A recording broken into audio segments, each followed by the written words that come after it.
Yan pintor si kanto dance dalagang isif gintong puso. Ang hangin ng gabi sa Maynila ay masangsang, pinaghalong usok ng sasakyan, amoy na nilulutong pagkain sa kalye, at ang hindi maipagkakailang alingasaw ng kahirapan. Para kay Maria Clara Santos, o Clara, sa kanyang mga kaibihan, ang bawat paghinga ay paalala ng mga responsibilidad na nakaatang sa kanyang mga balikat. Sa edad na 21, siya ay estudyante sa umaga sa isang pampublikong unibersidad, call center agent sa gabi, at tagapag-alaga sa kanyang nakababatang kapatid na si Elia, na may malubhang sakit sa bato at nangangailangan ng regular na dialysis. Pauwi na si Clara mula sa kanyang night shift, pagod ang katawan at isip, ngunit pilit niyang pinapasigla ang sarili. Kailangan niyang maging malakas para kay Elia. Dala ang isang maliit na supot ng pandesal na natira sa kanyang hapunan, napadaan siya sa isang madilim na eskinita malapit sa kanilang inuupahang apartment sa Sampalo. Dito, sa ilalim ng nag-iisang poste ng ilaw na andap-andap, madalas niyang nakikita ang isang lalaki. Hindi ito pulubi, bagamat ang suot nito ay halos luma na rin at gusgusin. Palagi itong may hawak na lapis at papel, o kaya iuling, at abala sa pagguhit sa anumang malinis na espasyo na kanyang makita. Lumang dyaryo, karton, minsan pa nga sa pader gamit ang kapirasong uling. Palagi siyang nakayuko, tila ba nahihiyang mag-angat ng tingin. Ngunit sa mga bihirang pagkakataon na nagtatama ang kanilang mga mata, nakikita ni Clara ang kakaibang kislap doon, isang kislap ng talino, ng lungkot at marahil ng pag-asa. Tinatawag niya itong ang pintor sa kanto sa kanyang isipan. Ngayong gabi, may kakaibang nag-udyok kay Clara na lapitan ito. Siguro dahil sa labis na pagod o sa pangulila sa isang taong makakausap man lang. Huminga siya ng malalim at lumapit. Gabi po, bati ni Clara, medyo nahihiya. Pasensya na sa abala. Bahagyang nagulat ang lalaki at napaangat ng tingin. Sa mas malapitang pagtitig, napansin ni Clara ang linis ng kanyang mga mata, taliwas sa gusot niyang buhok at maruming pisngi. May kakaibang tindig ito, kahit pa nakaupo sa malamig na semento.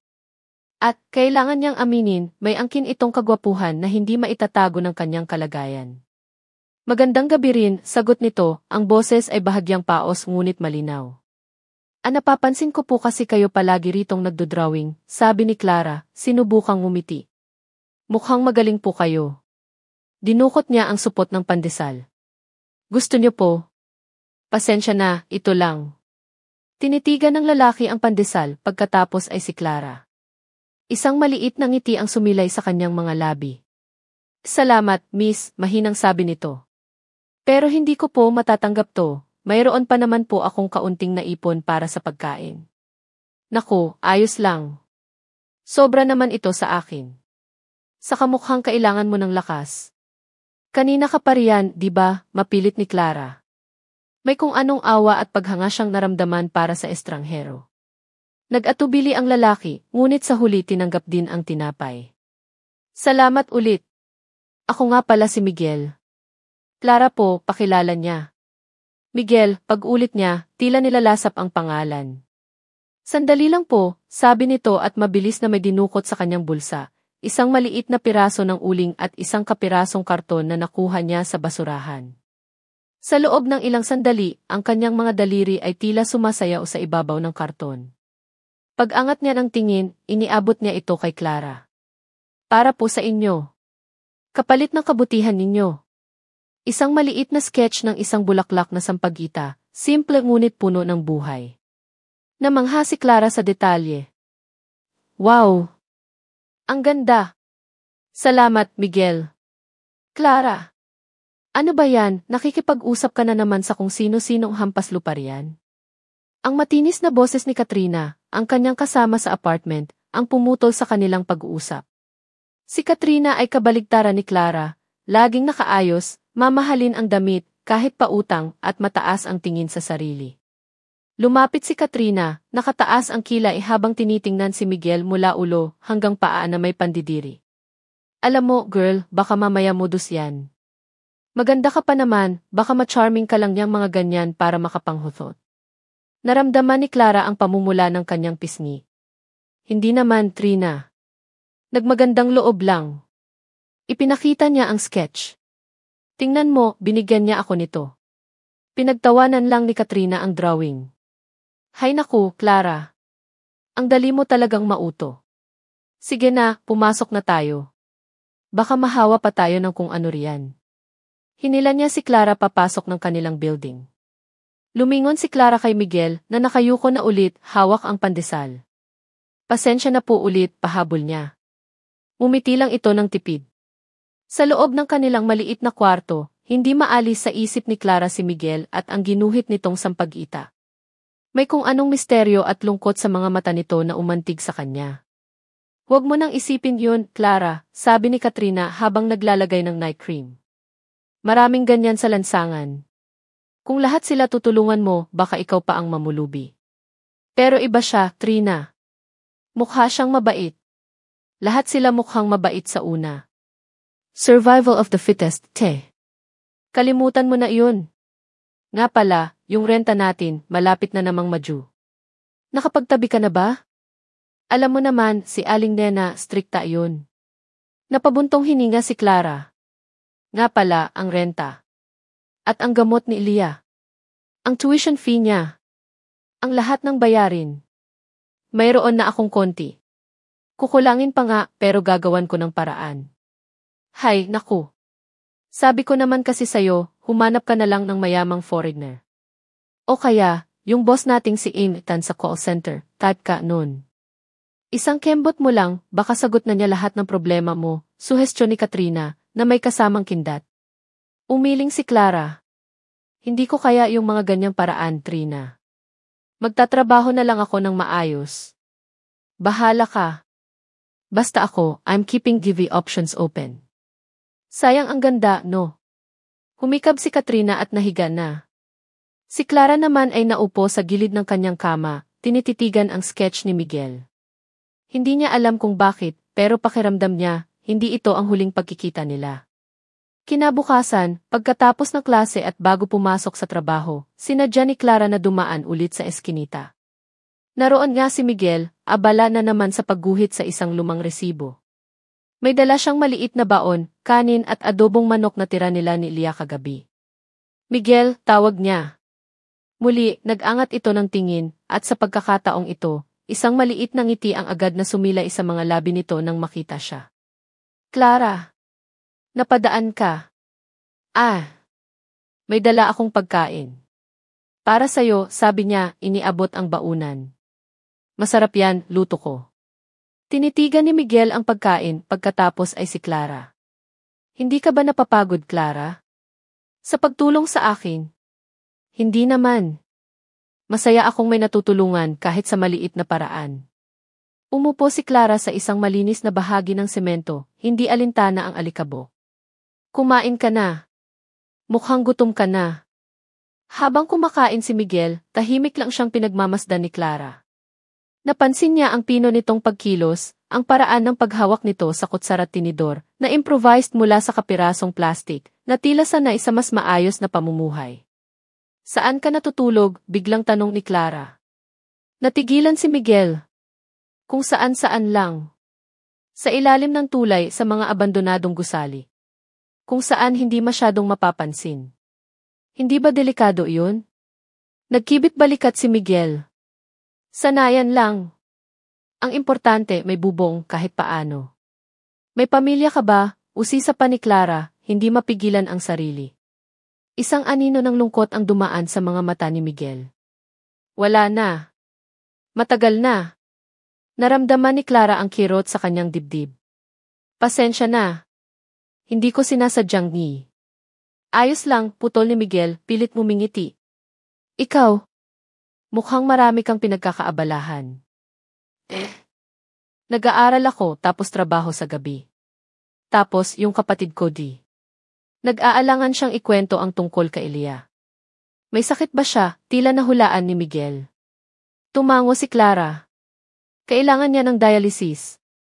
At transplant kung papalarin. Malaking pera yun. Kaya kayod marino ako. Napabuntong hininga si Clara. Minsan, parang gusto ko nang sumuko. Pero hindi pwede. Huwag kang susuko, Clara, sabi ni Miguel, ang boses ay puno ng sinseridad. Ang mga taong tulad mo, yung may mabuting puso, sila yung binibiyayaan sa huli. Napangiti si Clara. Sana nga. Ikaw, anong pangarap mo? Ako. Tumingin si Miguel sa malayo sa mga nagtataasang gusali ng Maynila. Simple lang. Makapinta. Makalikha ng sining na makakapagbigay ng inspirasyon sa iba. At magkaroon ng sariling pamilya balang araw. Nagkwentuhan pa sila ng matagal. Tungkol sa mga paborito nilang libro, sa musika, sa mga simpleng bagay sa buhay. Nalaman ni Clara na si Miguel ay mahilig sa kasaysayan at sa mga klasikong nobela. Si Miguel naman ay humanga sa determinasyon ni Clara at sa pagmamahal nito sa kapatid. Sa kabila ng kanilang magkaibang mundo, may kung anong koneksyon ang nabuo sa pagitan nila. Nang magpaalam si Clara para pumasok sa trabaho, may dalang bagong pag-asa ang kanyang puso. Ang pakikipag-usap kay Miguel ay tila nagbigay sa kanya ng panibagong lakas. Sa apartment, nadatnan niyang nag-aayos si Katrina. Saan ang lakad mo, Trina? Mukhang bongga yan, ah. May date ako, girl. Sa isang businessman. Gwapo, mayaman at mukhang type ako. Ito na siguro ang tiket ko palabas ng kahirapan na to. Humagikik si Katrina. Ikaw, kailan ka ba maghahanap ng diskarte? Yung pintor mo sa kanto, baka mamaya, mabuntis ka lang yan, wala ka nang mapapala. Hindi naman ganoon si Miguel, Trina. At wala kaming ginagawang masama. Asus! Maniwala ako sa'yo. Basta ako, aangat ang buhay ko. Hintayin mo lang. Baka isang araw, ako na ang magbabayad ng renta nating dalawa o baka naman, makalipat na ako sa kondo. Patuloy si Katrina sa kanyang mga pangarap habang si Clara ay tahimik na naghahanda para sa isa na namang mahabang gabi ng trabaho. Sa mga sumunod na araw, naging parte na ng routine ni Clara ang pagdaan kay Miguel. Minsan, nagdadala siya ng pagkain. Minsan, mga lumang libro o magasin na pwedeng basahin ito. Si Miguel naman, palaging may bagong sketch para sa kanya, isang ibon, isang tanawin sa Maynila, minsan pa nga isang portrait ni Clara na kuha mula sa kanyang alaala. Alam mo, Clara, sabi ni Miguel isang hapon, ikaw ang nagbibigay ng kulay sa mga araw ko rito. Ikaw rin naman, Miguel. Para kang inspirasyon. Isang gabi, habang pauwi si Clara, malakas ang buhos ng ulan. Basang-basa siya at nanginginig sa ginaw. Nakita niya si Miguel sa dati nitong pwesto, sinisiksik ang sarili sa isang maliit na sulok para hindi gaanong mabasa, yakap-yakap ang kanyang mga gamit sa pagguhit. Hindi nagdalawang isip si Clara. Nilapitan niya ito. Miguel, sumama ka muna sa amin. Hindi pwedeng dito ka lang sa labas, magkakasakit ka. Pero, Clara si Katrina di. Ako ang bahala. Halika na. Hinila niya si Miguel. Pagdating nila sa apartment, basang-basa at nanginginig, sinalubong sila ng nanlilisik na mga mata ni Katrina.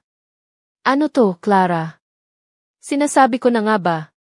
Tinuluyan mo na talaga ang pagiging Mother Teresa mo sa hampas lupang iyan, sigaw ni Katrina, nandidiri habang tinitingnan si Miguel. Hindi ka ba nahihiya? Dinadala mo ang basura sa pamamahay ko? Trina, parang awa mo na, pakiusap ni Clara, ang boses ay nanginginig sa ginaw at kaba. Malakas ang ulan. Magkakasakit siya kung pababayaan natin sa labas. Kahit ngayong gabi lang. Ngayong gabi lang. Lara, umayos ka nga. Yang kwarto natin, kasya lang sa ating dalawa. Saan mo siya patutulugin?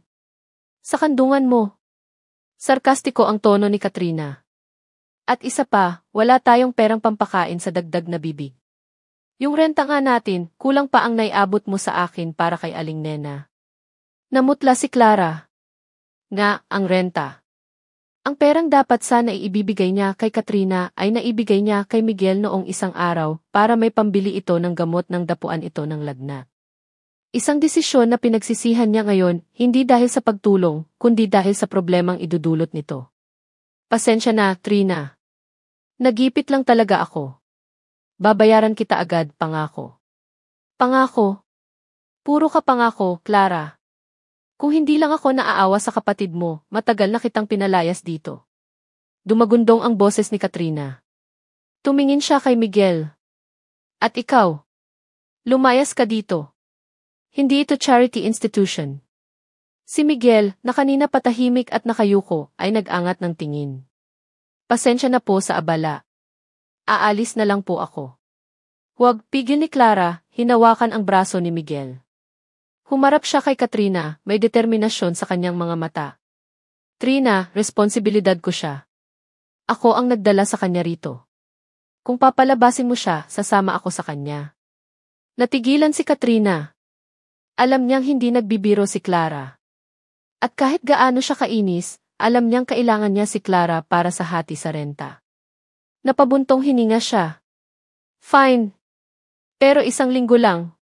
Pagkatapos ng 1 linggo, siguraduhin mong wala na yan dito, kundi pareho ko kayong palalayasin. Padabog na pumasok si Katrina sa kanilang kwarto at ibinagsak ang pinto.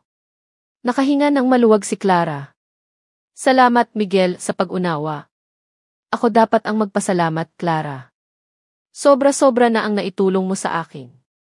Dahil maliit lang ang kanilang apartment, isang sala na nagsisilbing tulugan din ni Katrina, at isang maliit na kwarto para kay Clara at Leah, na kasalukuyang nasa probinsya, kasama ang kanilang tiyahin para sa mas murang dialysis pansamantala. Naglatag si Clara ng lumang banig sa sahig ng kanyang kwarto para kay Miguel. Ibinigay niya rito ang ilan sa mga damit ng kanyang yumaong ama.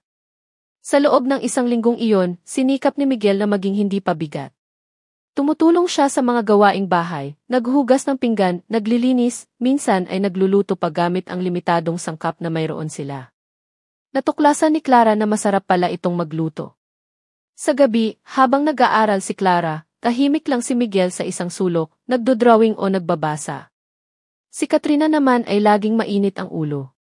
Palagi niyang pinaparinggan si Miguel. Ang sarap naman ng buhay ng iba riyan, parelax-relax lang.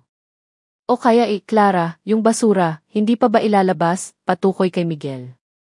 Sinubukang baliwalain ni Clara si Katrina, pero ramdam niya ang bigat sa dibdib. Dumagdag pa ang problema sa pera. Ang sahod niya sa call center ay kulang na kulang para sa renta, sa pagkain nilang 3, at sa padala para kay Leah. Napilitan siyang magbenta ng ilang gamit niya, mga lumang libro, damit, at pati na ang maliit na hikaw na bigay ng kanyang ina. Isang araw, habang wala si Clara, sinubukan ni Katrina na kausapin si Miguel. Alam mo, Miguel, sabi ni Katrina, umupo sa tabi nito, hindi habang buhay aasa ka kay Clara. Mahirap din yun. Kung gusto mo, pwede kitang tulungan. May mga kilala akong businessmen. Baka may maibigay silang trabaho sa'yo. O kaya, kung may ibubuga ka, baka mas malaki pa ang kitain mo. May pahiwatig ang ngiti ni Katrina. Tumingin si Miguel kay Katrina, malamig ang mga mata. Salamat sa alok mo, pero mas gusto kong maghanap ng trabaho sa sarili kong paraan. At ayokong gamitin ang kabaitan ni Clara. Nainsulto si Katrina. Aba, ang yabang mo naman. Akala mo kung sino ka. Isa ka lang namang palaboy na pinulot ni Clara sa kung saan. Hindi na sumagot si Miguel. Alam niyang wala siyang mapapala kung papatulan niya si Katrina. Samantala, si Clara ay lalong nalulubog sa problema. Nalaman niyang kailangan ni Leah ng agarang operasyon, isang bagay na hindi niya inaasahan. Ang perang naipon niya para sa transplant ay kukulangin pa para sa operasyong ito. Napapaiyak siya sa gabi, hindi alam kung saan kukuha ng ganoon kalaking halaga. Nakita ni Miguel ang kanyang pag-aalala. Clara, may problema ba? Umiling si Clara, pilit ngumingiti. Wala. Pagod lang siguro ako. Pero hindi na kumbinsi si Miguel. Sa mga mata ni Clara, nakita niya ang bigat ng mundo. Gustuhin man niyang tumulong, alam niyang wala siyang maitutulong sa pinansyal. Ang tanging magagawa niya ay magbigay ng suporta at inspirasyon. Isang gabi, habang mahimbing na natutulog si Clara, kinuha ni Miguel ang kanyang mga gamit sa pagguhit. Gamit ang maliit na ilaw mula sa kanyang cellphone, nabigay ni Clara. Luma na nito, sinimulan niyang iguhit ang mukha ni Clara, ang kanyang mga mata na puno ng determinasyon, ang kanyang mga labi na laging handang umiti sa kabila ng mga pagsubok. Ito ang pinakamagandang obra na nagawa niya. Kinabukasan, bago matapos ang 1 linggong palugit ni Katrina, nagpaalam si Miguel. Clara, kailangan ko nang umalis, sabi niya. Salamat sa lahat. Iniabot niya ang sketch. Para sa'yo. Naluha si Clara nang makita ang drawing. Miguel, saan ka pupunta? Hahanap ako ng paraan. Para sa sarili ko. At para makatulong sa iyo balang araw. Pangako yan. Umiti siya, isang ngiting puno ng lungkot at pag-asa. Huwag kang mag-alala, magkikita pa tayo. At tulad ng isang anino, nawala si Miguel sa kanyang paningin. Naiwan si Clara, yakap ang drawing, ang puso ipinipiga sa sakit at pangungulila. Lalo siyang nawala ng pag-asa. Paano na si Elia? Saan siya kukuha ng pera? Pagpasok ni Katrina sa kwarto, nakita niya si Clara na umiiyak. O ano? Iniwan ka na ng prinsipe mo. Sabi ko naman sa'yo, ang mga lalaking ganyan, mang-iiwan lang yan sa ere. May ngisi sa labi ni Katrina. Pero, alam mo, may naisip akong paraan para sa problema mo sa pera. May kilala akong Don. Si Don Ricardo. Matagal na iyang may gusto sa'yo. Isang gabi lang kasama siya, baka masagot na lahat ng problema mo, pati na iyang operasyon ng kapatid mo. Napatitig si Clara kay Katrina, hindi makapaniwala sa narinig. Trina, anong klaseng kaibigan ka? Ang mga salita ni Katrina ay tumatak sa isip ni Clara na parang lason. Si Don Ricardo. Isang matandang negosyante, may asawa, nakilala sa pagiging mapagsamantala sa mga kababaihan.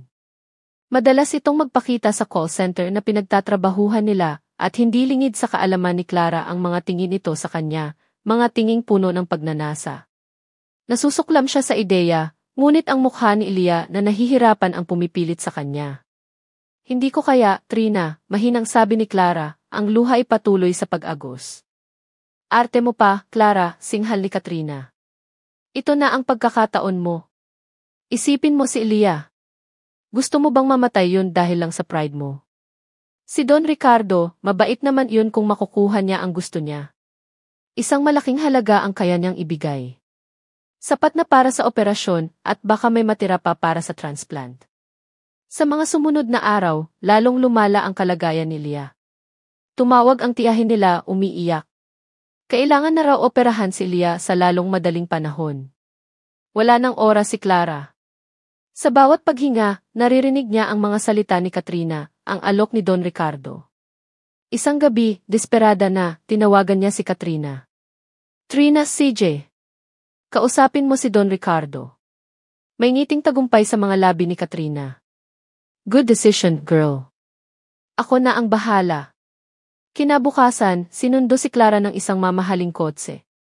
Dinala siya sa isang pribadong restaurant, sa isang silid na nakareserba para sa kanila. Naroon si Don Ricardo, nakangiti, ang mga matay kumikislap sa pagnanasa. Clara, hija. Sa wakas, pumayag ka ring makipag-dinner sa akin, bati nito, hinawakan ang kanyang kamay at hinalikan. Nandidiri si Clara, ngunit pinilit niyang umiti. Habang kumakain sila, puro papuri ang sinasabi ni Don Ricardo. Tungkol sa kanyang ganda, sa kanyang kabaitan. Si Clara ay tango lang ng tango, ang isip ay lumilipad kay Elia. Narinig ko ang tungkol sa kapatid mo, sabi ni Don Ricardo, seryoso na ang tono. Handa akong tumulong. Magkano ba ang kailangan mo? Sinabi ni Clara ang halaga. Hindi kumurap si Don Ricardo. Maliit na bagay, sabi nito. Pero, alam mo naman, lahat ng bagay ay may kapalit. Tinitigan niya si Clara ng makahulugan. Gusto kitang makasama, Clara. Hindi lang ngayong gabi.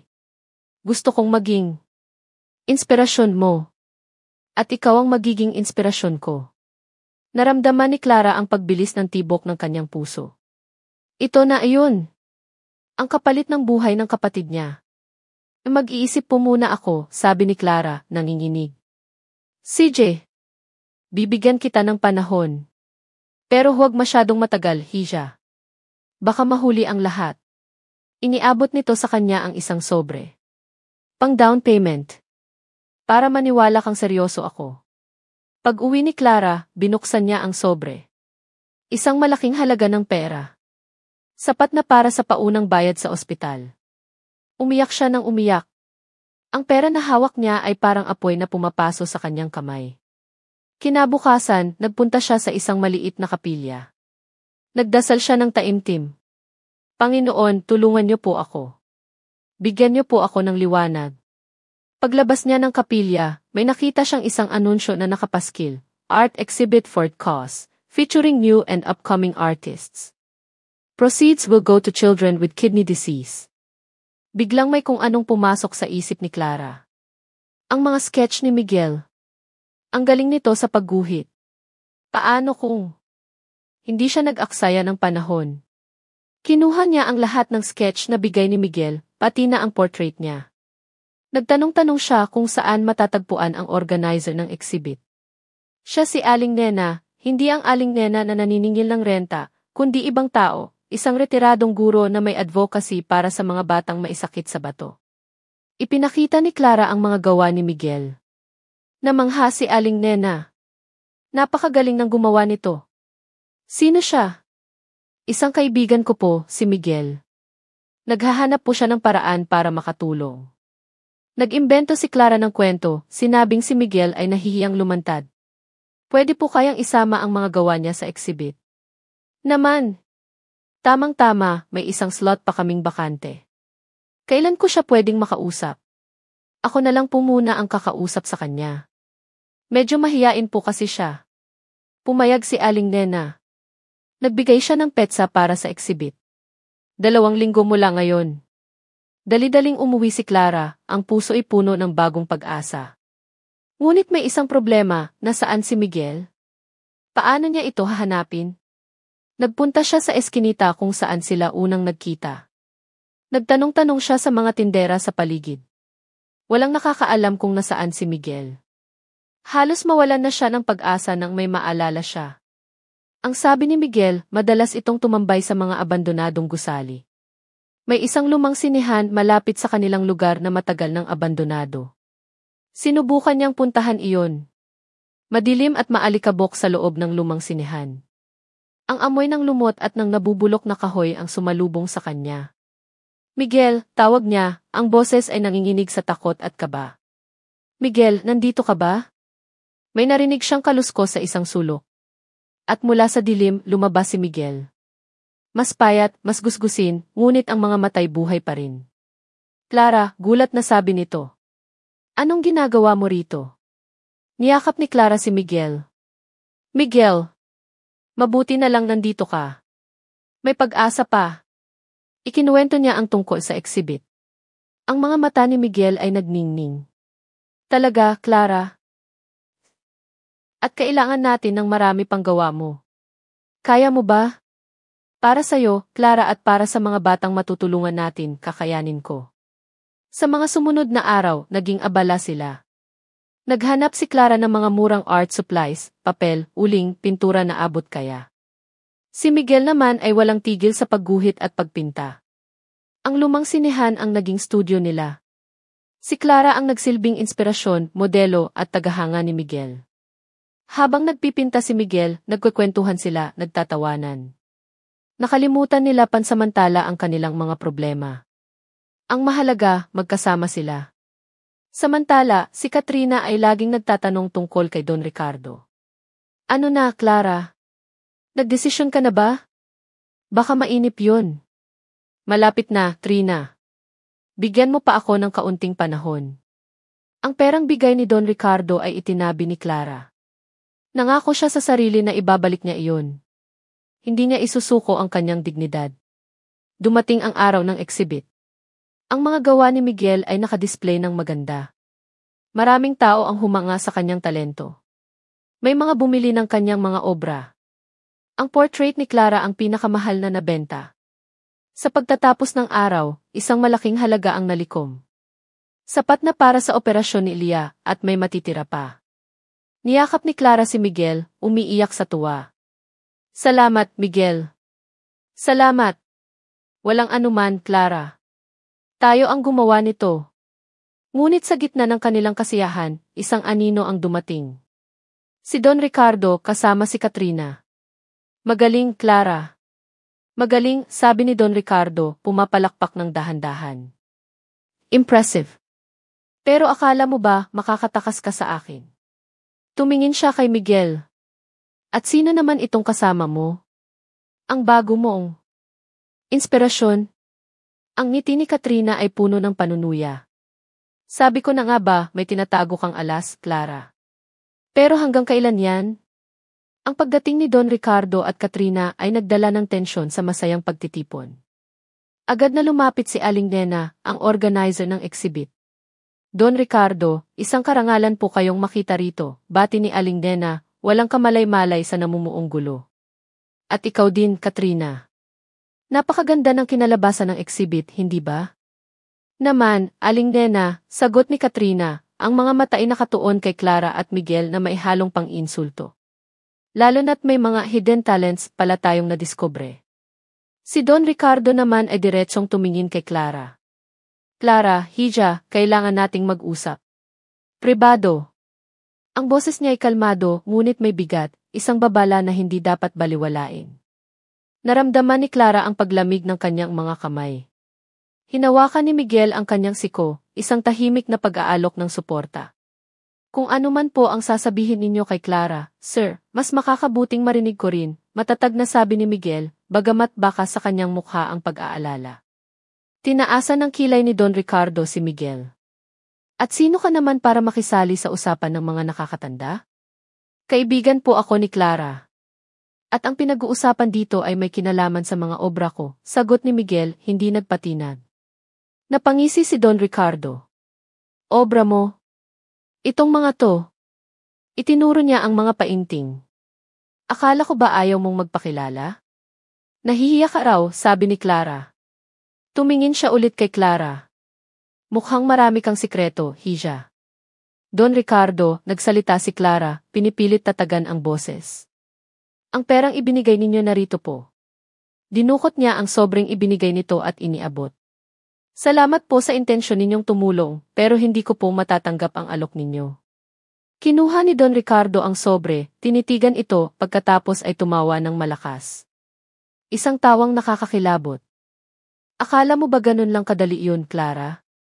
Akala mo ba, pagkatapos mong tanggapin ang pera ko, tapos ay magpakasaya sa exhibit na ito, ay pwede mo na lang akong basta-basta talikuran? Hindi po ako nagpakasaya, giit ni Clara. Ang perang ito ay para sa operasyon ng kapatid ko. At ang perang nalikom sa exhibit na ito, yun po ang gagamitin namin. Malinis na pera. Malinis? Muling tumawa si Don Ricardo. Walang malinis na pera sa mundong ito, Clara. Lahat ay may kapalit. Lumapit siya kay Miguel. Ikaw, bata. Magkano ang binayad sa'yo ni Clara para magpanggap kang pintor niya? Nagulat si Miguel. Hindi po ako nagpapanggap. Ako po talaga ang gumawa ng mga yan. Talaga? Si Katrina ang sumabat, ang boses ay puno ng panunuya. Bakit noong isang linggo lang, para kang basang sisiw na nakatira sa apartment namin? Kung totoong pintor ka, bakit ka nagpapakahirap sa lansangan? Dito na hindi nakatiis si Aling Nena. Sandali lang. Ano bang nangyayari rito? Miguel, totoo ba ang sinasabi nila? Hindi ikaw ang pintor. Bumigat ang dibdib ni Miguel. Tumingin siya kay Clara, na ngayon ay puno ng pag-aalala ang mga mata. Huminga siya ng malalim. Oras na para sa katotohanan. Ako po si Miguel de Silva, panimula niya, ang boses ay malinaw at matatag. At ako po ang pintor ng lahat ng obra na nandito. May mga bulungan sa paligid. Ang pangalang de Silva ay kilala sa mundo ng sining at negosyo. De Silva, ulit ni Don Ricardo, bahagyang nanlaki ang mga mata. Kaano-ano mo si Don Emilio de Silva, ang may-ari ng De Silva Galleries? Ama ko po siya, simpleng sagot ni Miguel. Isang malakas na katahimikan ang bumalot sa lugar. Maging si Katrina ay natigilan, napanganga. Si Clara naman ay parang nabingi. Hindi siya makapaniwala sa narinig. Ang Miguel na kilala niya, ang pintor sa kanto, ang gusgusing estranghero na tinulungan niya ay anak ng isa sa pinakamayamang pamilya sa bansa. Kung gayon, basag ni Don Ricardo sa katahimikan, ang boses ay hindi na kasing angas kanina, bakit ka nagpapakahirap sa ganitong sitwasyon? Isang laro lang ba ito para sa inyong mga mayayaman? Hindi po ito laro, sabi ni Miguel, ang mga mata ay nakatuon kay Clara. Umalis po ako sa amin. Gusto kong makilala ang tunay na mundo, hindi ang mundong binabalot ng kayamanan at pagkukunwari. Gusto kong mahanap ang sarili ko, ang aking sining at ang mga totoong tao. Muli siyang tumingin kay Clara, at sa pagkakataong ito, puno ng pagsuyo ang kanyang mga mata. At natagpuan ko siya. Naramdaman ni Clara ang pamumula ng kanyang pisngi. Ang lahat ng tao ay nakatingin sa kanila. Kaya pala, sigaw ni Katrina, na tila natauhan na. Kaya pala ang lakas ng loob mong tanggihan ang mga alok ko. Mayaman ka pala. At ikaw, Clara. Alam mo ba to? Pinagplanuhan niyo ba to para pagtawanan kami? Hindi, Trina. Wala akong alam, depensa ni Clara, nanginginig. Miguel, bakit hindi mo sinabi sa akin? May bahid ng sakit sa kanyang boses. Patawarin mo ako, Clara, sabi ni Miguel, lumapit sa kanya. Natakot ako. Natakot akong baka kung malaman mo ang totoo, magbago ang tingin mo sa akin. Gusto kong mahalin mo ako bilang si Miguel, ang pintor, hindi si Miguel de Silva, ang tagapagmana.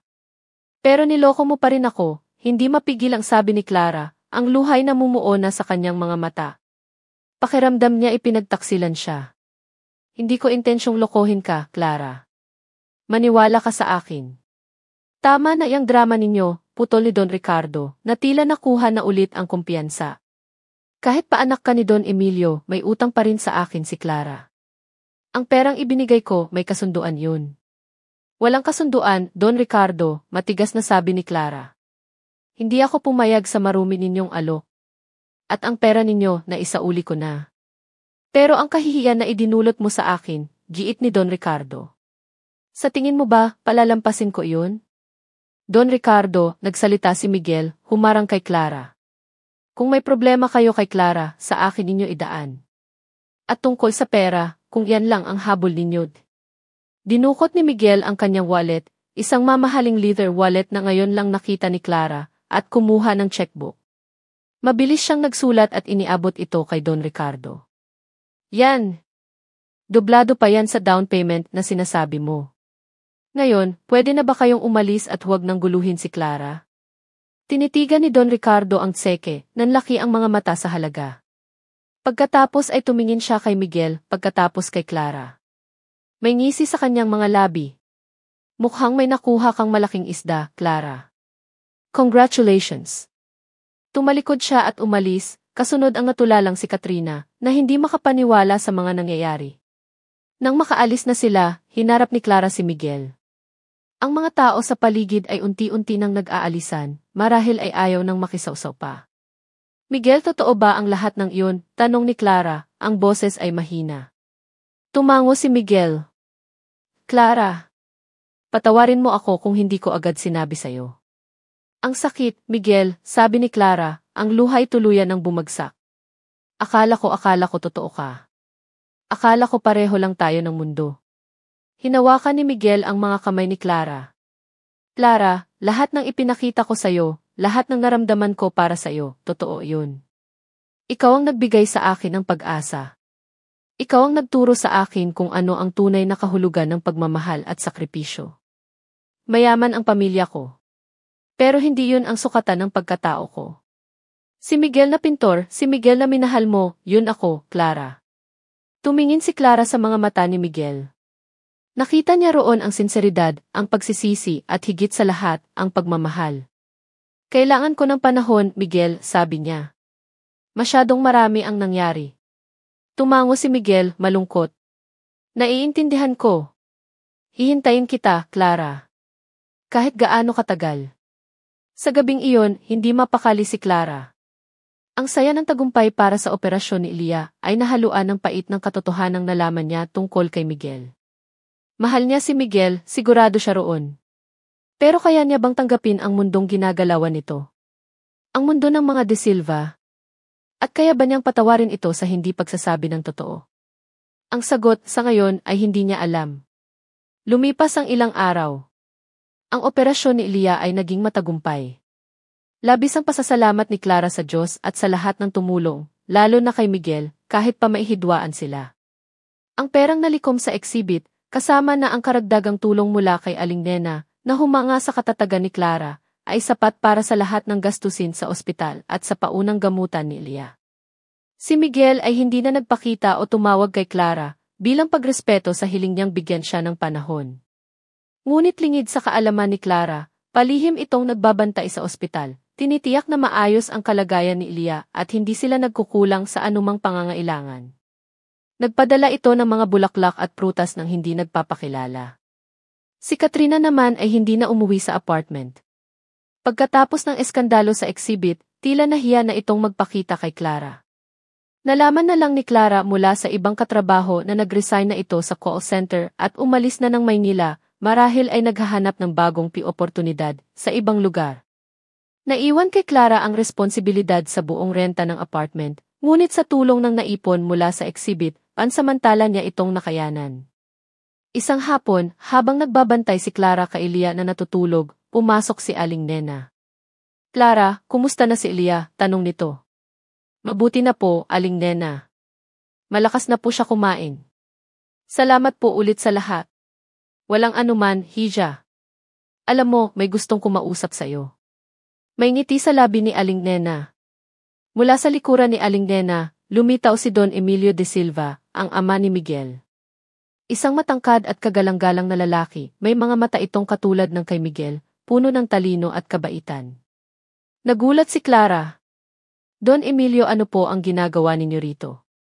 "Gusto kitang makilala ng personal, Clara," sabi ni Don Emilio, ang boses ay malumanay.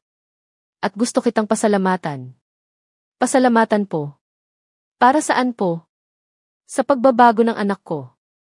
Si Miguel matagal na siyang nawala sa amin. Hindi sa pisikal kundi sa emosyonal. Mula nang mamatay ang kanyang ina, nagrebelde siya. Ayaw niyang tanggapin ang responsibilidad niya sa pamilya, sa aming negosyo. Pero mula nang makilala kanya, nakita ko ulit ang dating Miguel, yung masayahin, yung may pangarap, yung mapagmahal." Naluha si Clara. "Hindi ko po alam kung ano ang nagawa ko. Marami, Hija. Ipinakita mo sa kanya ang tunay na halaga ng buhay. Na hindi lahat ay tungkol sa pera. At higit sa lahat, minahal mo siya nang walang hinihintay na kapalit, kahit noong panahong akala mo'y wala siyang maibibigay sa'yo." "Mahal ko po si Miguel," aminado ni Clara. "Alam ko. At mahal ka rin niya." "Sobra." Ngumiti si Don Emilio. "Clara, gusto kong hilingin sa'yo na bigyan mo pa ng isang pagkakataon si Miguel. Nagkamali siya sa hindi pagsasabi ng totoo. Pero ginawa niya iyon dahil natakot siyang mawala ka. Hayaan mo siyang patunayan ang sarili niya sa'yo." Ang mga salita ni Don Emilio ay tumagos sa puso ni Clara. Tama ito. Mahal niya si Miguel. At handa siyang bigyan ito ng isa pang pagkakataon. Kinagabihan, pagkatapos umalis ni Don Emilio, nagising si Elia. "Ate, si Kuya Miguel, nasaan?" Nagulat si Clara. "Kilala mo si Kuya Miguel?" Tumango si Elia. Palagi siyang dumadalaw dito. Nagdadala ng prutas. Sabi niya, wag ko raw sabihin sa iyo para surprise." Ngumiti si Elia. "Ang bait niya, ate. Bagay kayo." Napangiti si Clara. Kahit ang kapatid niya ay boto kay Miguel. Kinabukasan, nagpa siya si Clara. Pupuntahan niya si Miguel. Alam niya kung saan ito hahanapin, sa lumang sinehan, ang kanilang naging tagpuan. Pagdating niya roon, naroon nga si Miguel, nakaupo sa isang lumang upuan, nakatingin sa isang blankong canvas. Tila malalim ang iniisip. "Miguel," tawag ni Clara. Lumingon si Miguel, nagulat nang makita siya. Agad itong tumayo. "Clara, anong ginagawa mo rito? Gusto kitang makausap." "Tungkol saan?" May kaba sa boses ni Miguel. Lumapit si Clara. "Tungkol sa atin." Huminga siya ng malalim. "Miguel, napatawad na kita." Nakita ni Clara ang pagliliwanag sa mukha ni Miguel. "Talaga, Clara?" "Pero may kondisyon."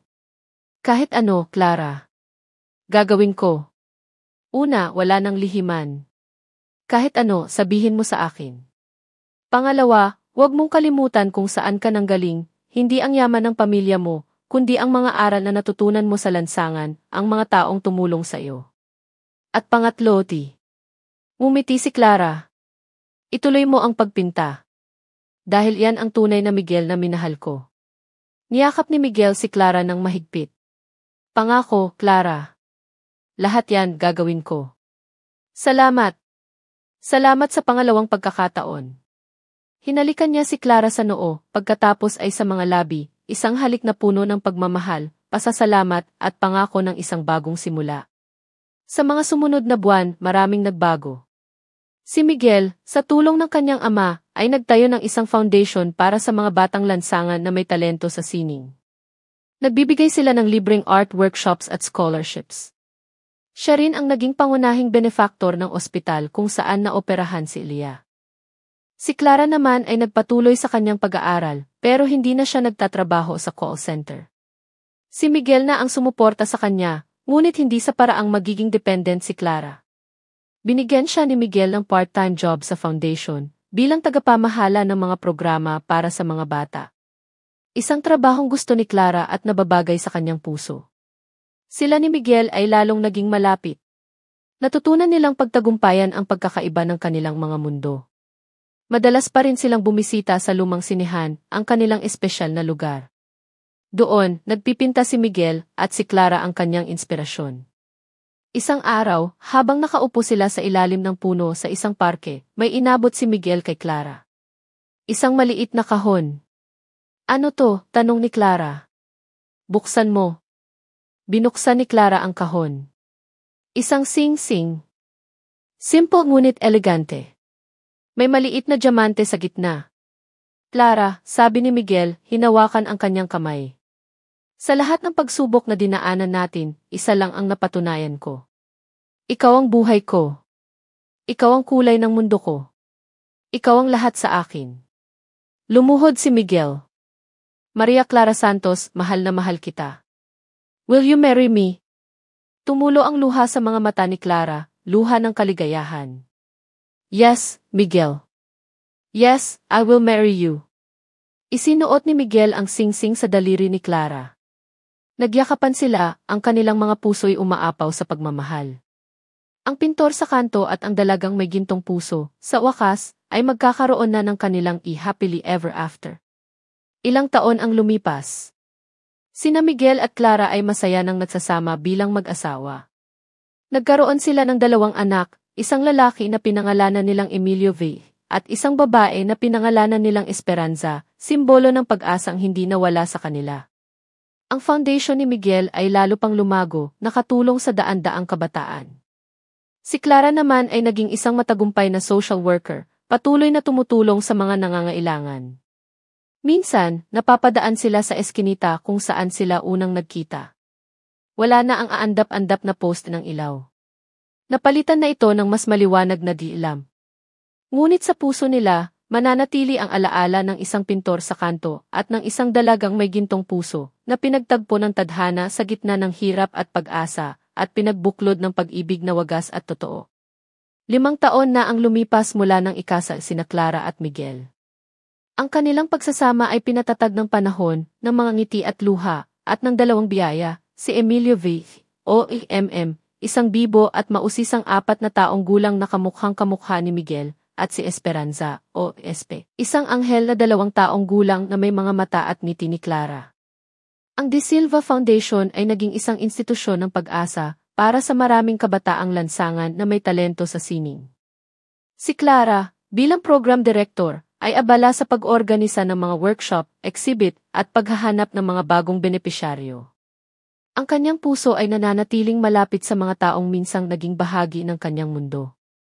Si Miguel naman, bukod sa pagiging aktibo sa foundation, ay kinilala na bilang isa sa mga pinakamahuhusay na pintor ng kanyang henerasyon. Ang kanyang mga obra, na madalas ay inspirasyon mula kay Clara at sa kanilang buhay, ay hinahangaan hindi lang sa Pilipinas, kundi pati na rin sa ibang bansa. Si Don Emilio, na masayang-masaya sa kanyang mga apo, ay unti-unti nang ipinapasa ang pamamahala ng De Silva Galleries kay Miguel. Si Elia, ang kapatid ni Clara, ay isa ng magandang dalaga. Nakatapos siya ng kolehiyo sa kursong Fine Arts, major in music, sa tulong ni Miguel at Clara. Kasalukuyan siyang nagtuturo ng musika sa foundation at kumakanta sa ilang piling events.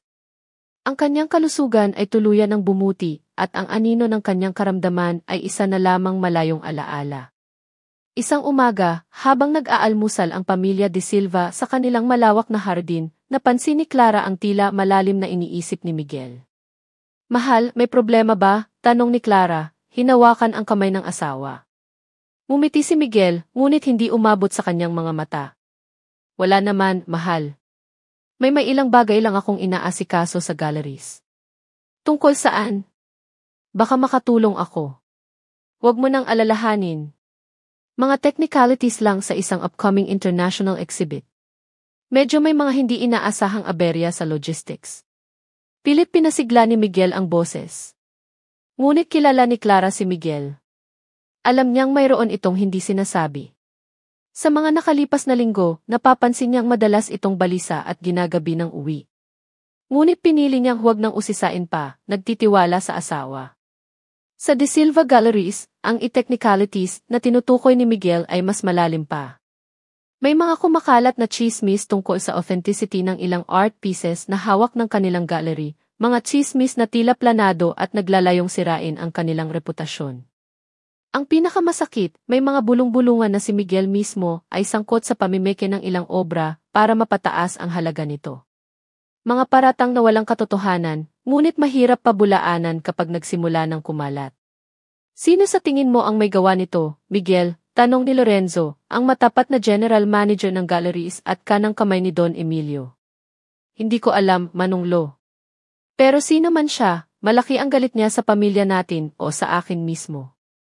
Napabuntong hininga si Miguel. Ang pinakakakatakot niya ay ang epekto nito sa foundation. Kung masira ang pangalan ng De Silva, maaaring maapektuhan ang tiwala ng mga donor at sponsor ng foundation. Lingid sa kaalaman ni Miguel, sa isang marangyang opisina sa Makati, isang tao ang umingisi habang binabasa ang mga balita online tungkol sa De Silva Galleries. Si Don Ricardo. Hindi niya malilimutan ang pagkapahiya na idinulot sa kanya ni Miguel at Clara 5 taon na ang nakakaraan. Ang perang ibinigay sa kanya ni Miguel ay insulto sa kanyang pagkatao. Matagal siyang naghintay ng tamang pagkakataon para makaganti.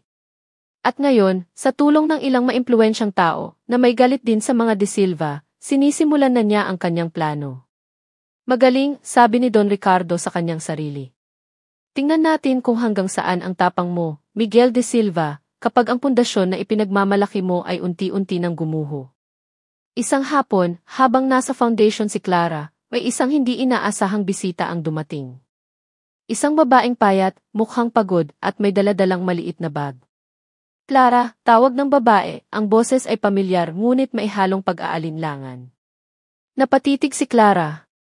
Katrina. Si Katrina nga.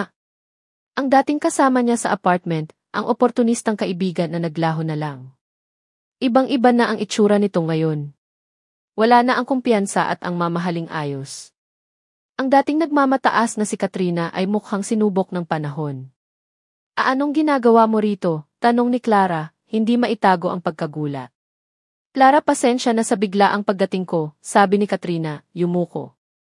Wala na kasi akong ibang mapuntahan. Nalaman ko mula sa isang dating katrabaho na dito ka na raw nagtatrabaho. Pumasok ka muna, aya ni Clara, kahit pa may kung anong bumabagabag sa kanyang dibdib. Dinala niya si Katrina sa kanyang maliit na opisina sa loob ng foundation. Anong nangyari sa'yo, Trina? Malumanay na tanong ni Clara. Nagsimulang umiyak si Katrina. Ikinuwento niya ang kanyang mga naging karanasan mula nang umalis siya ng Maynila. Ang mga pangakong napako, ang mga relasyong bigo, ang mga trabahong hindi nagtagal. Ang dating matayog na pangarap ni Katrina ay nagkawatak-watak. Ngayon, wala na siyang pera, wala nang matuluyan. Naawa si Clara. Kahit ano pa ang nagawa ni Katrina sa kanya noon, nakikita niya ngayon ang isang taong nangangailangan ng tulong. Pwede kang tumuloy muna sa staff house ng foundation, Trina. Habang naghahanap ka ng paraan. Talaga, Clara, hindi makapaniwalang tanong ni Katrina. Pagkatapos ng lahat ng ginawa ko sa'yo. Lahat tayo nagkakamali, Trina. At lahat tayo ay karapat-dapat sa pangalawang pagkakataon. Ngumiti si Clara. Yumakap si Katrina kay Clara. Salamat, Clara. Hinding-hindi ko to makakalimutan. Nang gabing iyon, ikinuwento ni Clara kay Miguel ang pagbabalik ni Katrina. Kumunot ang noo ni Miguel. Sigurado ka ba dyan, mahal? Tanong ni Miguel. Baka may iba siyang motibo. Ang mga kasalukuyang problema sa gallery ay nagdulot sa kanya ng labis na pag-iingat. Alam ko ang iniisip mo, Miguel. Pero nakita ko ang pagsisisi sa mga mata niya. At isa pa, saan naman siya pupunta? Hayaan na natin siyang magkaroon ng pagkakataong makabangon. Tumango si Miguel, ngunit may agam-agam pa rin sa kanyang puso. Sige, mahal. Tiwala ako sa desisyon mo. Pero mag-iingat pa rin tayo. Sa mga sumunod na araw, si Katrina ay nanirahan sa staff house ng foundation. Tumutulong siya sa mga simpleng gawain, paglilinis, pag-aayos ng mga gamit. Si Clara naman ay sinisikap siyang isama sa ilang aktibidad para hindi ito mabagot. Isang gabi, habang nag-aayos ng mga papeles si Clara sa kanyang opisina sa foundation, pumasok si Katrina. Clara, pwede ba tayong mag-usap? Tanong nito. Naman, Trina. Tungkol saan? Umupo si Katrina sa tapat ni Clara. Clara, may gusto akong sabihin sa'yo. Pero natatakot ako. Ano yun, Trina? Makikinig ako. Huminga ng malalim si Katrina. Si Don Ricardo. Natigilan si Clara. Anong tungkol kay Don Ricardo? Bago ako pumunta rito nakipagkita siya sa akin.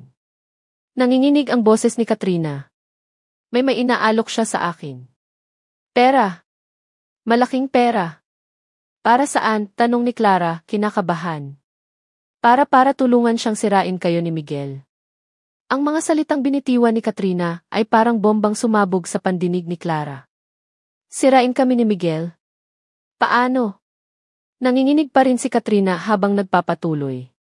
Gusto niyang gamitin ako para makakuha ng impormasyon tungkol sa foundation, sa mga personal na gawain ninyo, sa mga kahinaan ninyo.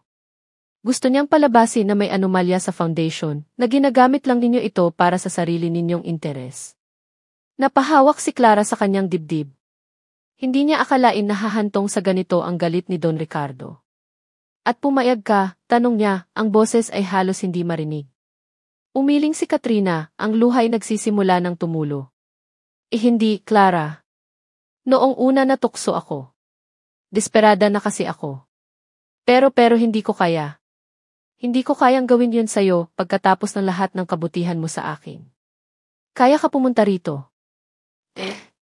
Para bigyan ka ng babala.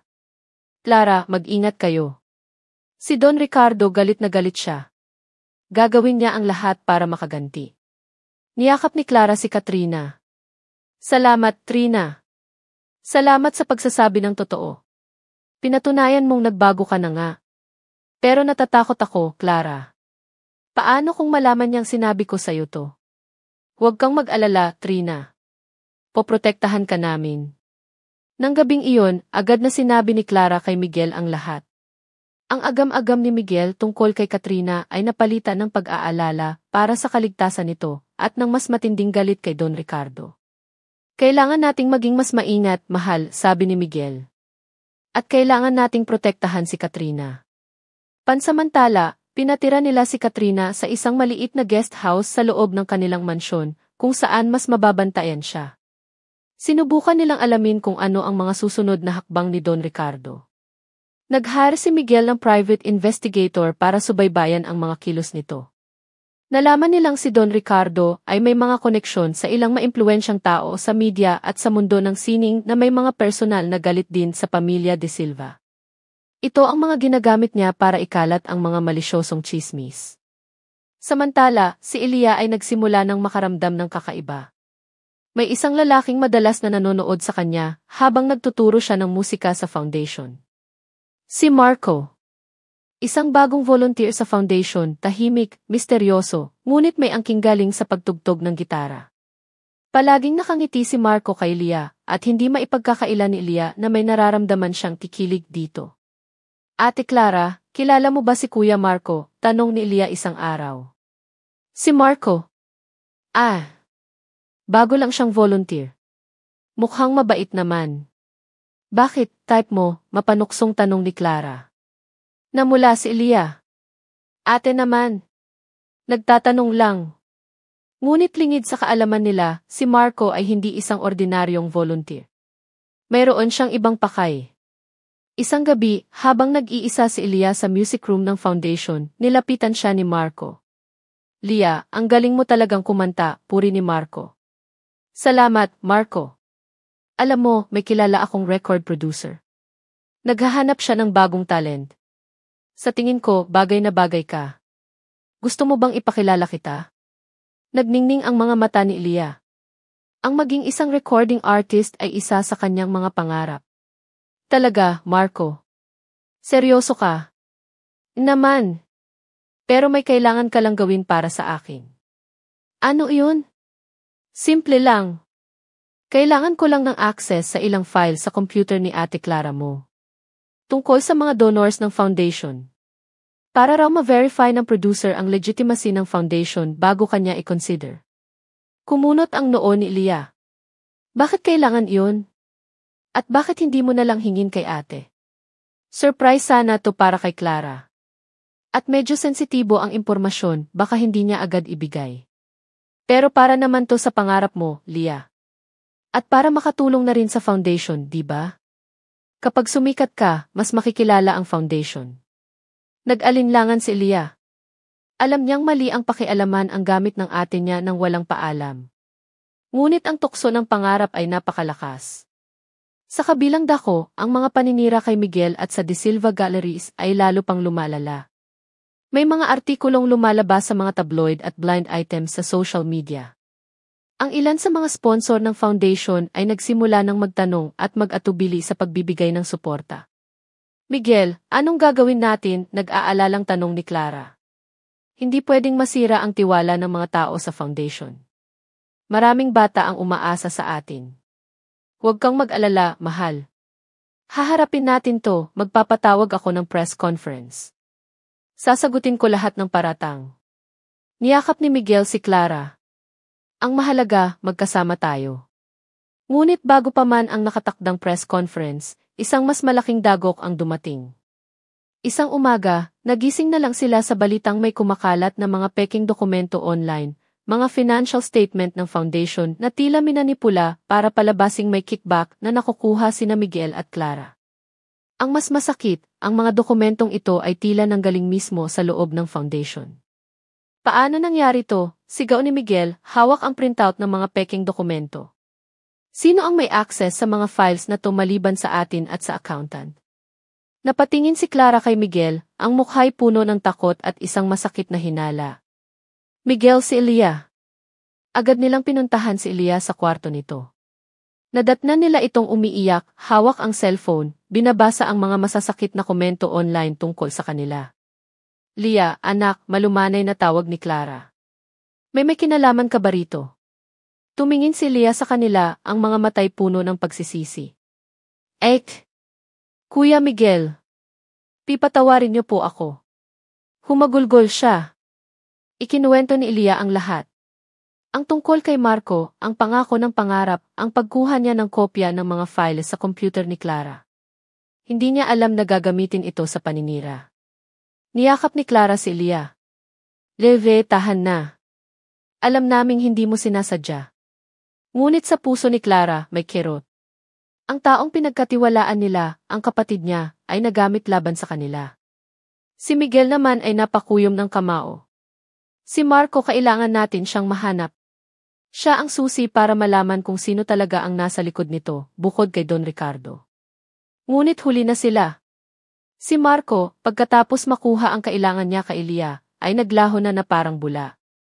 Walang record nito sa foundation, walang contact number, walang address. Isa siyang multo. Ang pamilya De Silva ay nasa gitna ng isang malaking krisis. Ang kanilang pangalan, ang kanilang pundasyon, ang kanilang kinabukasan ay nakataya. Ang paglantad ng mga peking dokumento ay nagdulot ng malaking pinsala. Ang press conference na ipinatawag ni Miguel ay naging isang mainit na pagtatanong mula sa media, na karamihan ay tila bayad na para idiin sila. Kahit anong paliwanag ang gawin ni Miguel, ang duda ay naitanim na. Ang De Silva Foundation, na dating simbolo ng pag-asa, ay nabahiran na ng kontrobersya. Maraming donor ang umatras. Ang mga benepisyaryo at kanilang mga pamilya ay nag-aalala. Si Clara ay labis na nasasaktan, hindi para sa sarili niya, kundi para sa mga batang umaasa sa foundation. Si Ilya naman ay hindi mapatawad ang sarili. Nagkulong siya sa kwarto, ayaw kumain, ayaw makipag-usap. Kailangan nating kumilos, Miguel, sabi ni Clara isang gabi, ang boses ay pagod ngunit may determinasyon. hindi tayo pwedeng magpatalo sa kanila. Kailangan nating patunayan na malinis ang konsensya natin. Alam ko, mahal. Pero paano? Ang mga dokumento mukhang pinag-aralan talaga para magmukhang totoo. At si Marco, wala tayong mahahanap na bakas niya. Sa gitna ng kanilang pag-uusap, tumawag si Katrina. Clara, Miguel, may narinig ako. Si Don Ricardo may binabalak siyang malaking event, isang charity ball daw, para sa mga tunay na nangangailangan, pero ang totoo, gagamitin niya iyon para lalo kayong idiin at ipromote ang sarili niya bilang bagong tagapagtaguyod ng sining at kawanggawa. Kailan yan? Tanong ni Miguel. Sa susunod na linggo. Nagkatinginan sina Miguel at Clara. Ito na marahil ang pagkakataon nila. Kailangan nating makapasok sa event na iyon, sabi ni Miguel. Kailangan nating makahanap ng ebidensya na si Don Ricardo ang may pakana ng lahat at kung sino si Marco. Ngunit paano? Siguradong mahigpit ang seguridad. At paano sila makakahanap ng ebidensya sa ganoong kaikling panahon? Dito pumasok si Don Emilio. Ako na ang bahala sa imbitasyon, sabi nito. Mayroon pa rin akong ilang kaibigan na tapat sa akin. At tungkol sa ebidensya baka may maitutulong ang lumang kaibigan ko sa ED. Sa tulong ni Don Emilio at ng kanyang mga koneksyon, nagsimula silang mag-imbestiga. Ang private investigator na kinuha ni Miguel ay nagdoble kayod. Si Katrina, sa kanyang kaalaman sa mga pasikot-sikot ng alta sosyedad, ay nagbigay ng ilang impormasyon tungkol sa mga posibleng kasabwat ni Don Ricardo. Si Elia naman, sa kabila ng kanyang depresyon, ay gustong makabawi. Naalala niya ang ilang detalye tungkol kay Marco, ang paborito nitong kape, ang klase ng cellphone na gamit nito, ang isang maliit na peklat sa kaliwang kamay. Mga maliliit na detalye, ngunit maaaring makatulong. Ibinigay niya ang lahat ng impormasyong ito sa investigator. Araw ng charity ball ni Don Ricardo. Ang venue ay isang grand ballroom sa isang 5-star hotel. Puno ng mga kilalang personalidad, mga negosyante, politiko, artista.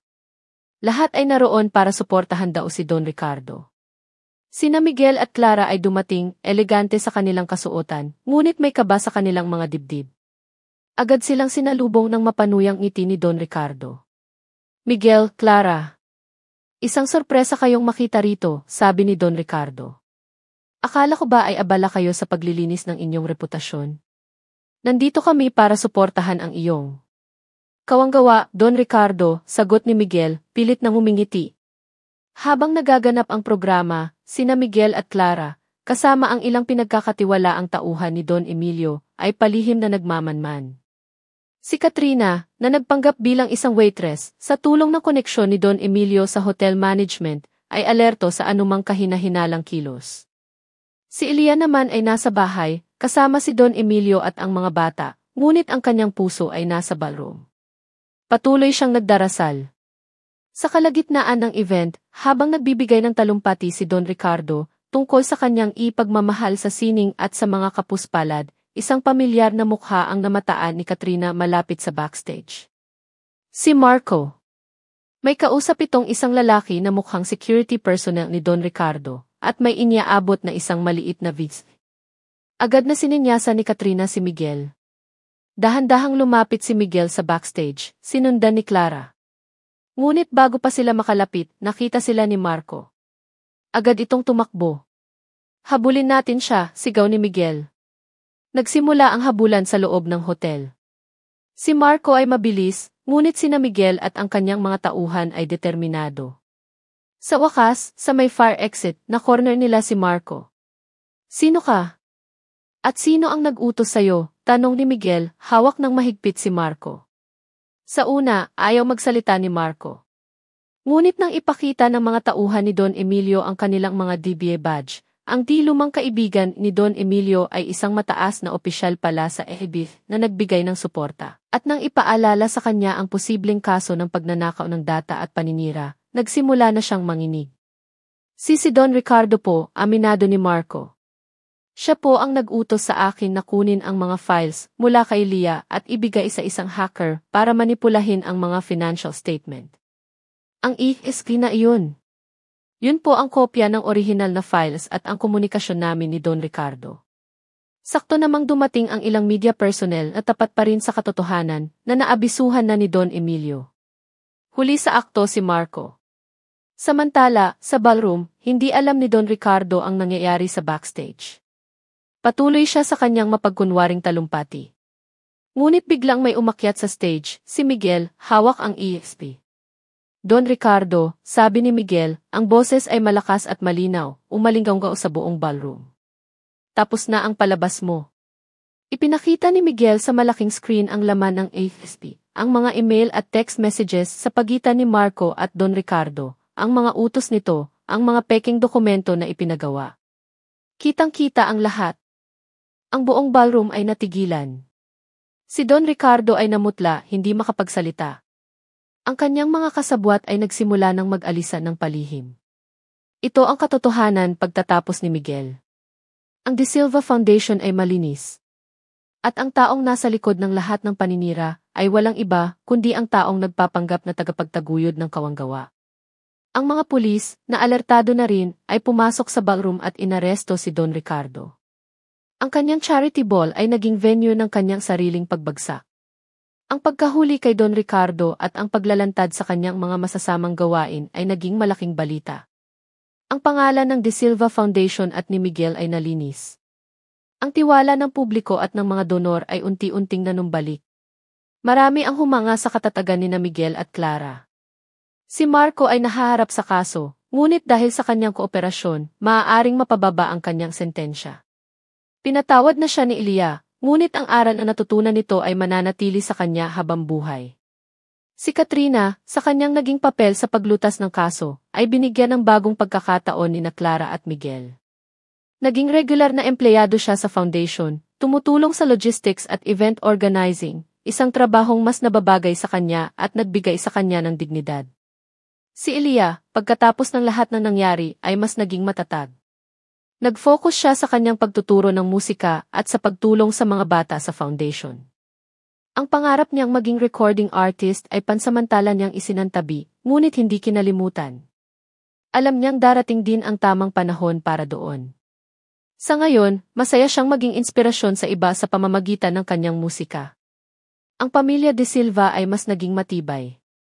Ang pagsubok na kanilang dinaanan ay lalong nagpatatag sa kanilang samahan. Natutunan nilang harapin ang anumang hamon basta't sila ay magkakasama. Isang hapon, ilang buwan pagkatapos ng insidente, nagkayayaan sina Miguel, Clara, Lia, at ang mga bata na magpiknik sa lumang sinehan. Ang lumang sinehan. Sa tulong ni Miguel at ng foundation, ito ay ginawang isang community art center, may maliit na teatro, art gallery para sa mga baguhang pintor, at music room. Ito ang naging bagong simbolo ng kanilang pagbangon at ng kanilang pagmamahal sa sining. Habang pinapanood ni Miguel at Clara ang kanilang mga anak na masayang naglalaro, at si Elia na tumutugtog ng gitara, hinawakan ni Miguel ang kamay ni Clara. Mahal, salamat, sabi ni Miguel. Para saan? Sa hindi pagsuko. Sa patuloy na paniniwala sa akin, sa atin. Ngumiti si Clara. Hanggang magkasama tayo, Miguel, walang imposible.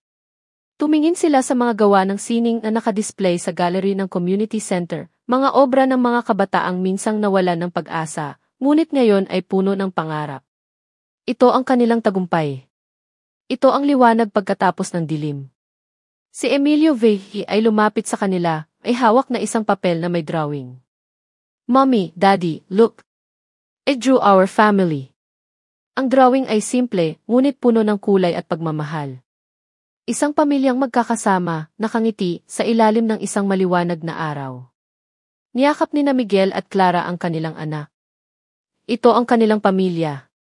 Isang pamilyang sinubok ng panahon, ngunit nanatiling buo at matatag, dahil sa pag-ibig na wagas at totoo.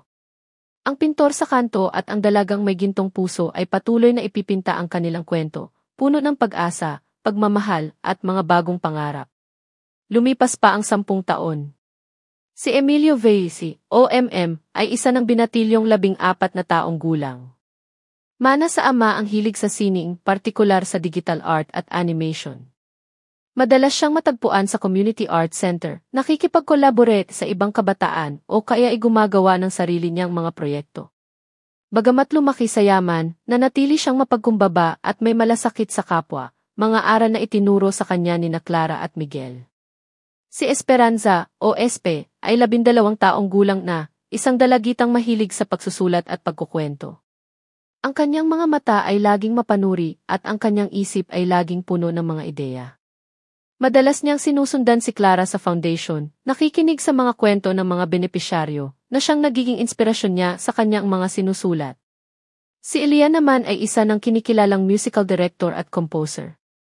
Nagpatuloy siya sa pagtuturo sa foundation, ngunit paminsan-minsan ay tumatanggap na rin ng mga proyekto para sa mga pelikula at teatro.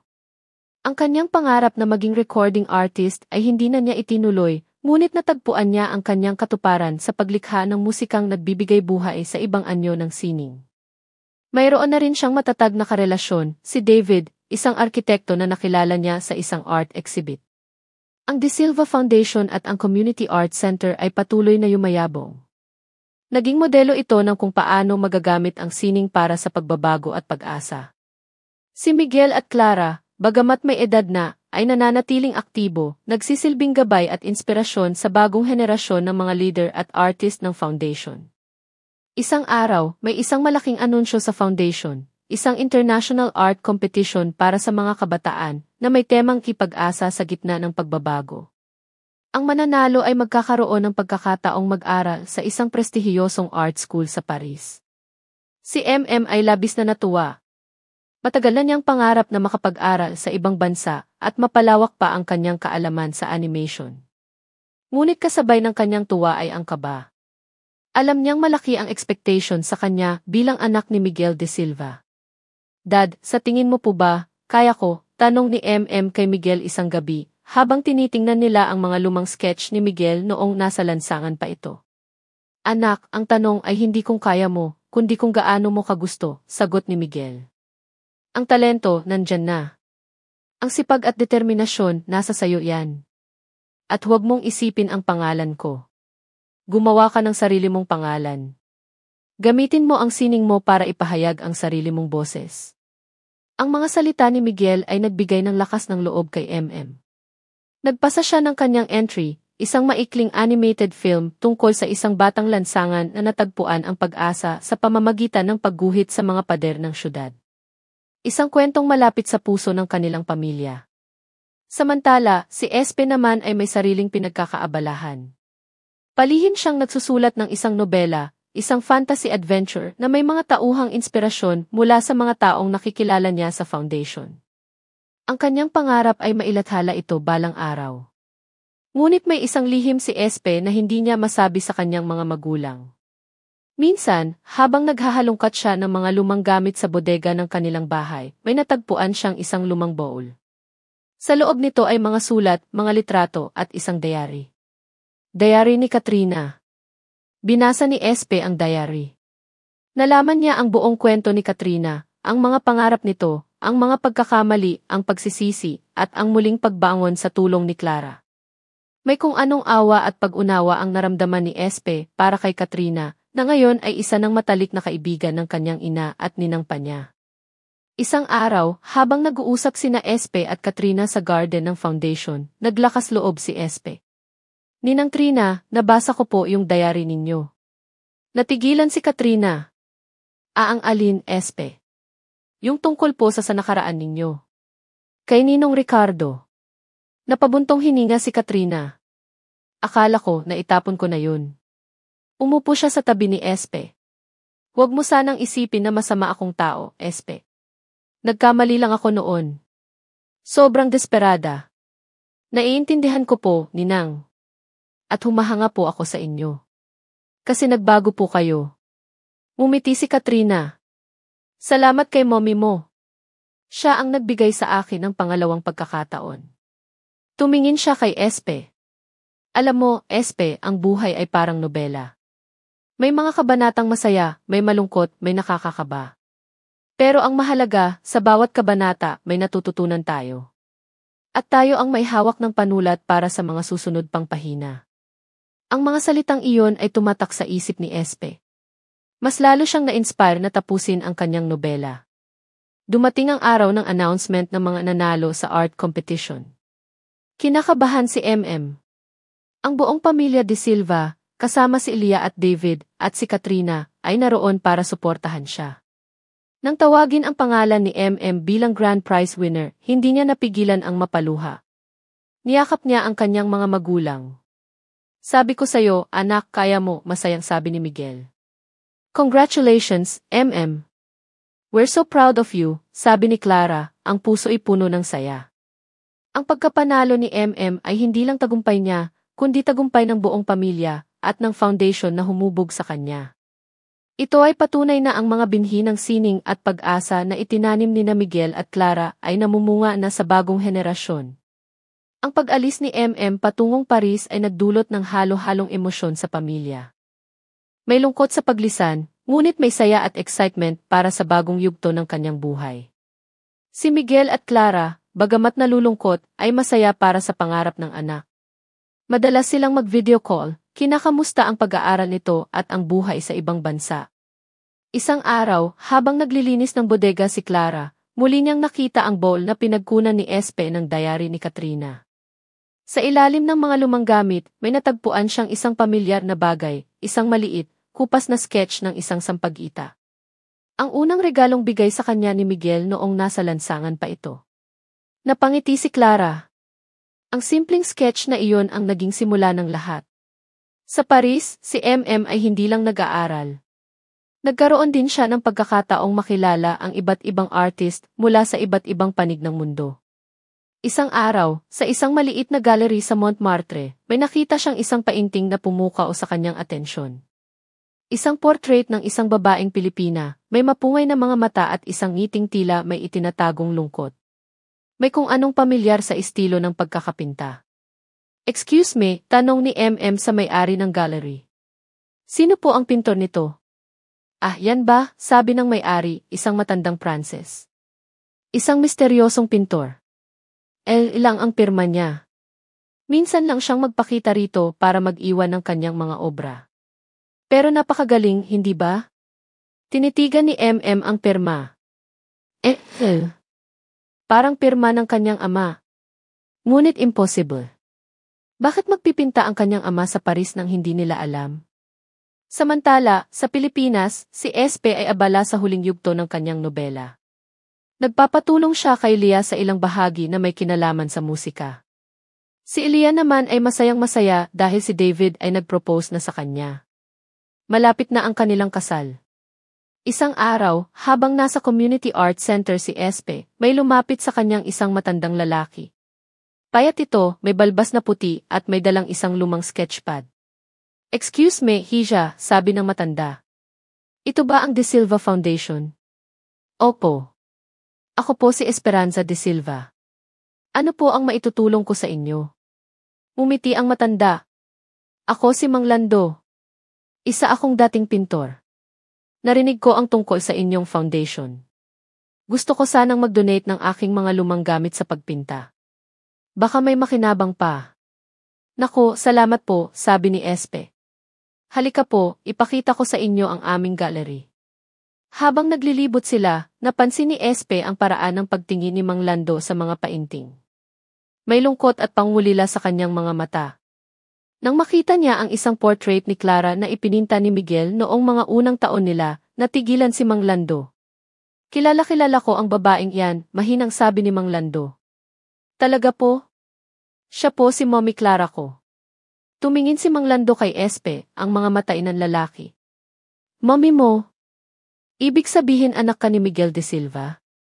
Opo. Napaupo si Mang Lando. Hindi maaari. Bakit po, Mang Lando? Kilala niyo po ba si Daddy? Huminga ng malalim si Mang Lando. Hija, ako si Ricardo. Don Ricardo. Natigilan si Espe. Si Don Ricardo. Ang taong sumubok na sirain ang kanyang pamilya. Ngunit ang Don Ricardo na nasa harap niya ngayon ay ibang-iba. Mukhang mahina, pagod at puno ng pagsisisi. Ikinuwento ni Don Ricardo ang nangyari sa kanya pagkatapos makulong. Nawala ang lahat sa kanya, ang yaman, ang mga kaibigan, ang respeto ng tao. Nang makalaya siya, namuhay siyang mag-isa, puno ng galit at panghihinayang. Ngunit sa paglipas ng panahon, ang galit ay napalitan ng pagsisisi. Sinubukan niyang bumalik sa pagpipinta, ang kanyang dating hilig bago siya nalulong sa kapangyarihan at pera. Ngunit huli na ang lahat. Ang kanyang mga kamay ay nanginginig na at ang kanyang mga mata ay lumalabo na. Gusto ko sanang humingi ng tawad sa pamilya ninyo, lalo na sa mommy at daddy mo, sabi ni Don Ricardo, ang boses ay basag. Pero wala akong lakas ng loob. Siguro ito na lang ang paraan ko para makabawi. Ang mga gamit na ito sana makatulong sa mga bata. Hindi alam ni Espe ang sasabihin. Ang taong kinamumuhian niya noon dahil sa mga kwento, ay nasa harap niya ngayon, humihingi ng tawad. Nakita niya ang sinseridad sa mga mata nito. Nang malaman ni na Miguel at Clara ang tungkol dito, nagulat sila. Pinuntahan nila si Don Ricardo sa maliit na apartment na tinitirhan nito. Sa kabila ng lahat ng nagawa nito, nakita nila ang isang taong nagbago at nagsisisi. Pinatawad nila ito. Ang muling pagkikita na iyon ay nagbigay ng closure sa isang masakit na kabanata ng kanilang buhay. At nagbigay din ito ng bagong inspirasyon kay Espe para sa kanyang nobela. Sa Paris, patuloy na iniimbestigahan ni MM ang misteryosong pintor na Ellen. Sa tulong ng ilang kaibigan, natuntun niya ang isang maliit na studio na inuupahan nito. Isang araw, naglakas loob siyang katukin ito. Ang nagbukas ng pinto ay isang lalaking kamukhang-kamukha ni Miguel, ngunit mas matanda ng ilang taon at may bakas ng lungkot sa mga mata. "Sino ka?" tanong ng lalaki. "Ako po si Emilio de Silva Viti, anak po ako ni Miguel de Silva." Natigilan ang lalaki. "Miguel, kapatid ko." Siya si Mateo de Silva, ang panganay na kapatid ni Miguel na matagal nang nawala. Umalis ito ng bansa bago pa man ang mga pangyayari kina Miguel at Clara, dala ang sama ng loob sa kanilang ama dahil sa mga hindi pagkakaunawaan sa negosyo at sa personal na buhay. Sa Paris, sinubukan niyang itaguyod ang sarili sa pamamagitan ng pagpipinta, ang tanging bagay na nagbibigay sa kanya ng kasiyahan. Hindi niya alam ang mga nangyari sa Pilipinas. Ang pagkikita ng magtiyuhin ay emosyonal. Ikinuwento ni MM ang lahat. At si Mateo, sa unang pagkakataon sa loob ng maraming taon, ay nakaramdam ng pag-asang makipag-ayos sa kanyang pamilya. Ang pagbabalik ni Mateo sa Pilipinas, kasama si MM, ay isang malaking sorpresa at kasiyahan para kay Don Emilio at sa buong pamilya. Ang mga sugat ng nakaraan ay unti-unting naghilom. Ang kasal ni Lia at David ay naging isang masayang selebrasyon ng pag-ibig at pamilya. Naroon ang lahat, kabilang si Mateo at si Don Ricardo, na inimbita mismo ni Clara. Sa pagtatapos ng gabi, habang nakatingin sina Miguel at Clara sa maningning na mga bituin, napangiti sila.